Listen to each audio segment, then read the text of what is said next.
الكتاب كذلك يقول الذين لا يعلمون بأقوالهم والله يحكم بينهم فيما كانوا فيما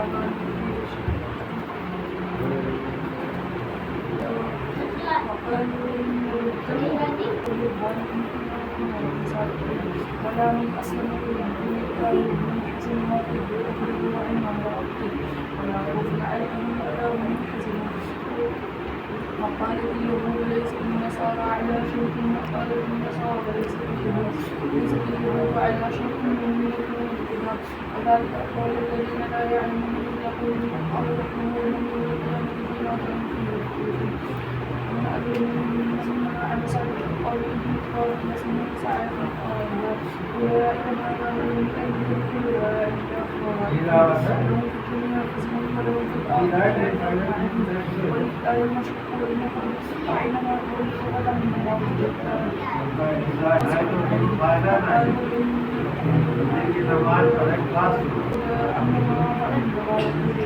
وقال الذين لا يعلمون لولا يكلمنا أو أصدق منها آية كذلك قول الذين من قبلهم كقولهم تشابهت قلوبهم من الآيات إنا أرسلنا بالحق بشرا ونذيرا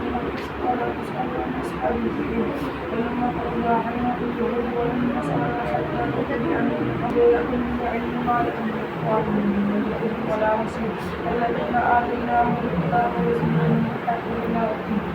خاسرون يا بني إسرائيل اذكروا نعمتي التي أنعمت عليكم وأني فضلتكم على العالمين واتقوا يوما لا تجزي نفس عن نفس قال لا ينال عبد الظالمين ويجعلني بين مكانة الناس وأمنا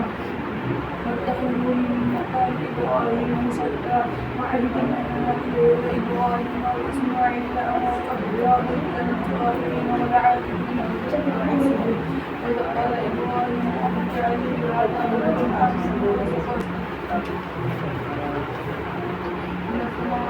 آمنا من الأولين والآخرين قال وما أدراكم ما النار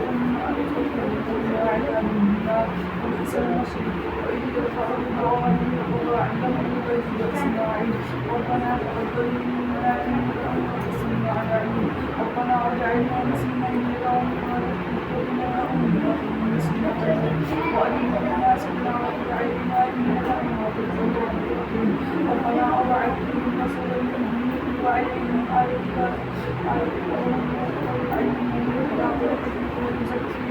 إنك أنت العزيز الحكيم ومن يرغب عن ملة إبراهيم إلا من سفه نفسه ولقد اصطفيناه في الدنيا وإنه له في الآخرة لمن الصالحين إذ قال له ربه وأسلمت قال أسلمت لرب العالمين ووصى بها إبراهيم بنيه ويقول يا بني